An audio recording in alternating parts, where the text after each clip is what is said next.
one of our favorite subjects that's come through this room, Coach Pittman. So we will start right here in the front row on the right.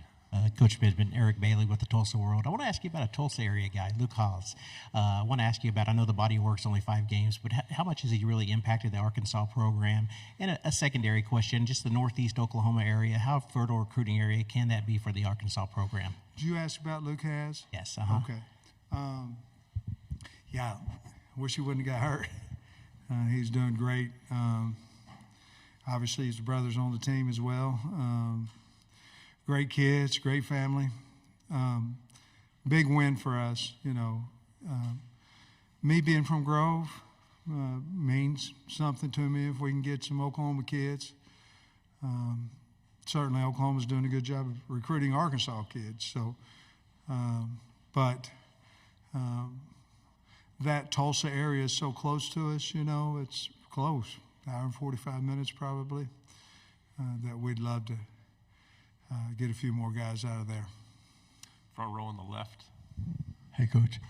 AP Stedham, AP and Kelly, as I say, it's syndicated radio. Coach, you gave me a great quote about the TP and the NIL last year. I'll never forget.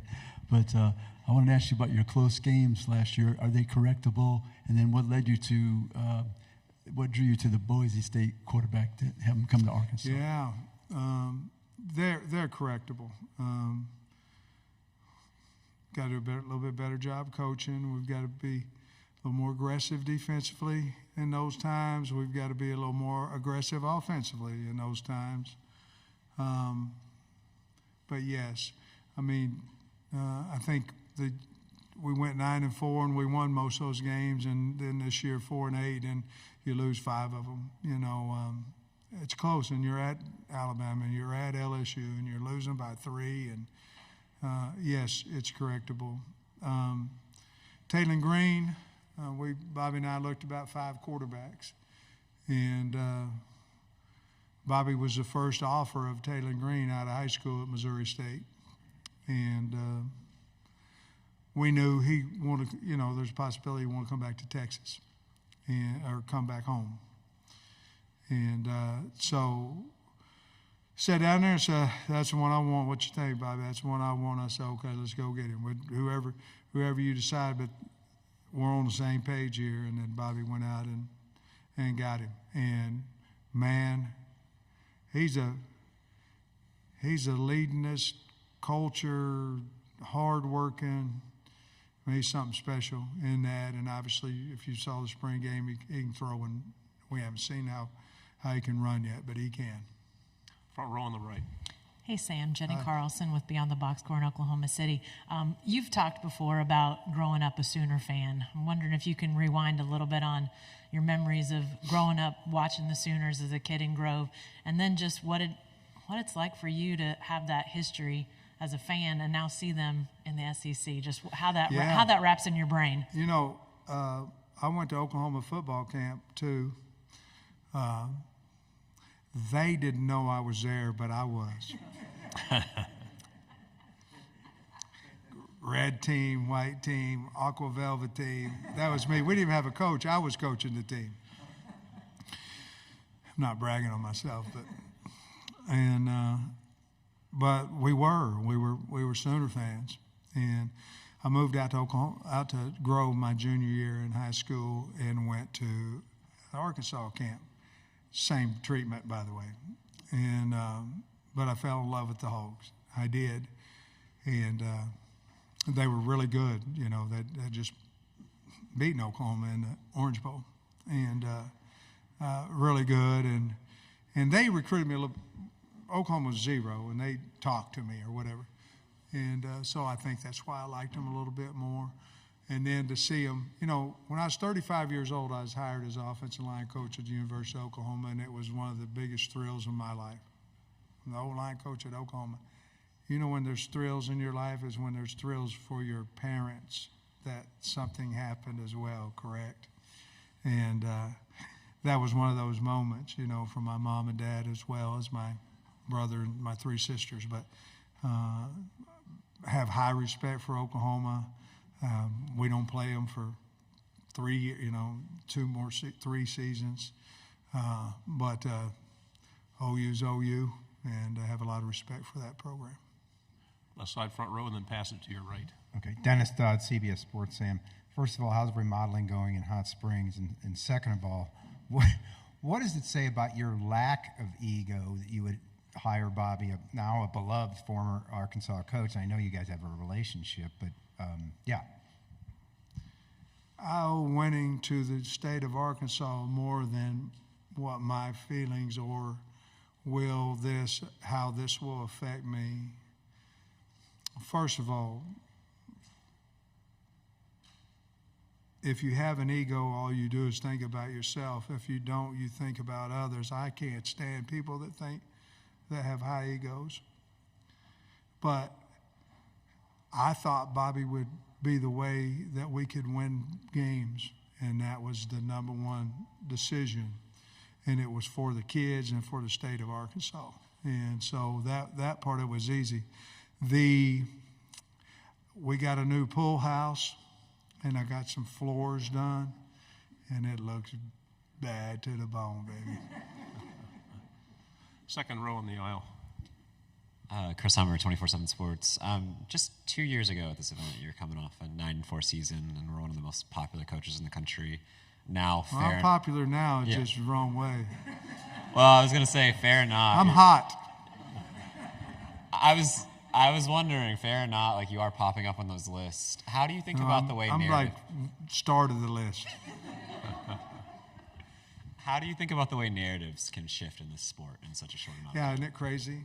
2 years ago I was I was keynote speaker at AFCA and was one of the top 6 guys for the Coach of the Year award. Isn't it crazy?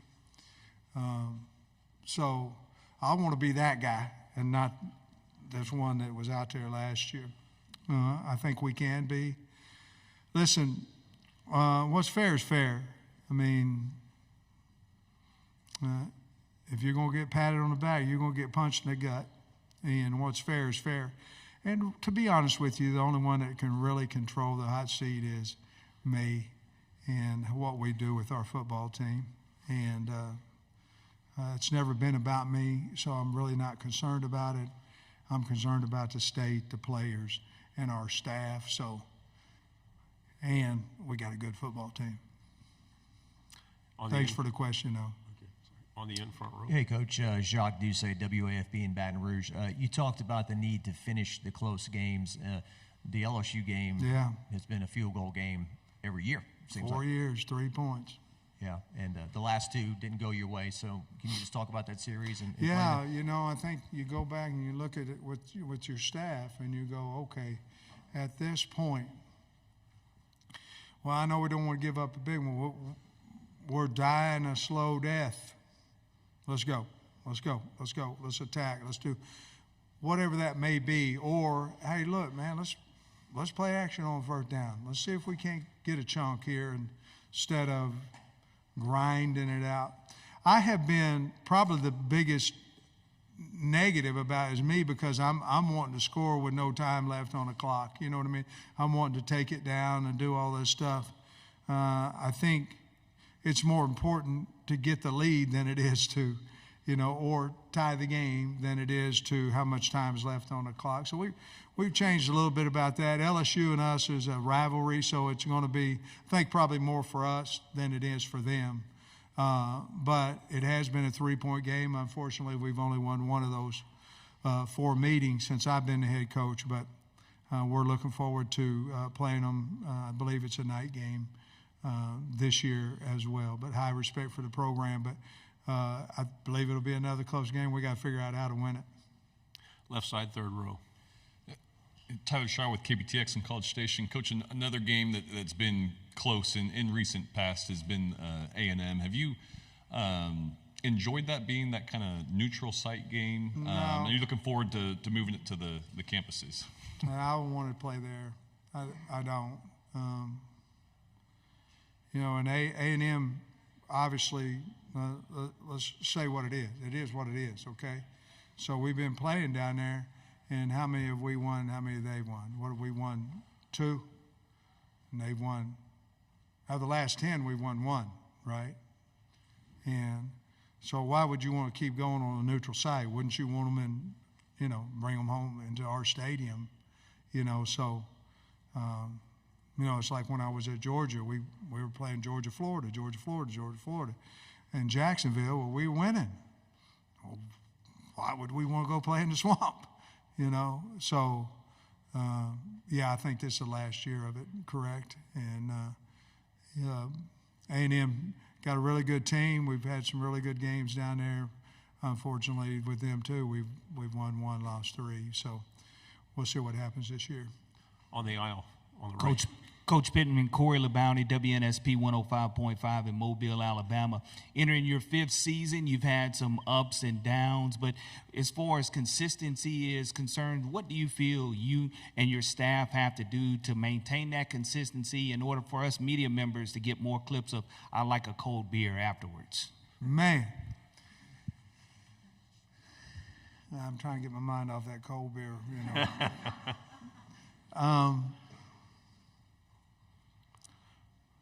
We got to do a better job of recruiting.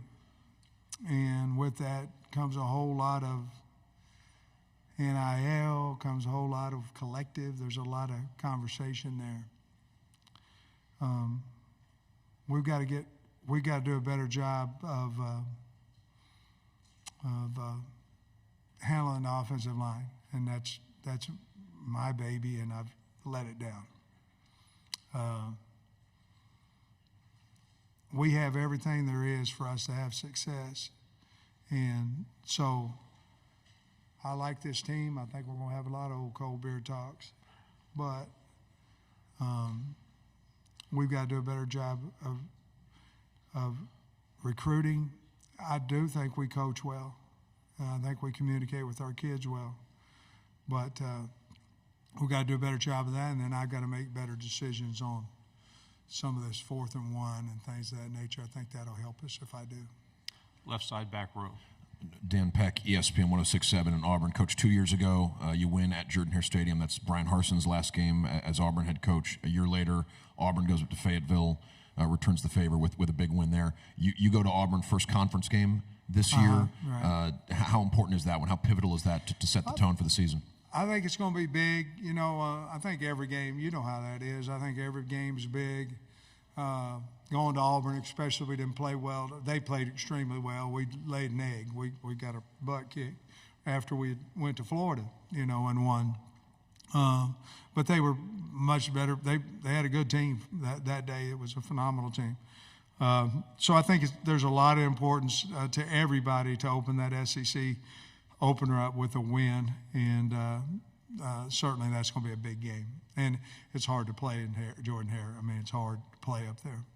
Wish we had more time. We have one final question on the right, 4th row. Yeah, Coach. Evan Camico, Pig Trail Nation. Walking around this morning and seeing Texas and Oklahoma and all of the logos up, is it surreal? Has it set in that they're officially a part of the SEC? Yeah, yeah. I mean, we've been talking about it for a while. And so, I'm excited they're coming in. I mean, it's not going to be any more difficult on us. I mean, we've been in the West we've been playing everybody in America, every year. And then, so this format has allowed us to play different people, play some guys on the East that we haven't played. This will be my 5th year, and then it'll be 6th year. So it'll be 7 years before we would have played Kentucky or Vanderbilt. And we, played Georgia a couple times, Florida a couple times. But my point being is that you shouldn't go 7 years and not play somebody in your conference. And we haven't played Vandy or Coach Stoops' wonderful team there at Kentucky. We haven't played them. It wouldn't have been 7 years. So I like the new format. Obviously, you're going to play Oklahoma and Texas, and they got good teams, but I like the new format. Coach, thank you so much. Love having you in here. Go Hogs.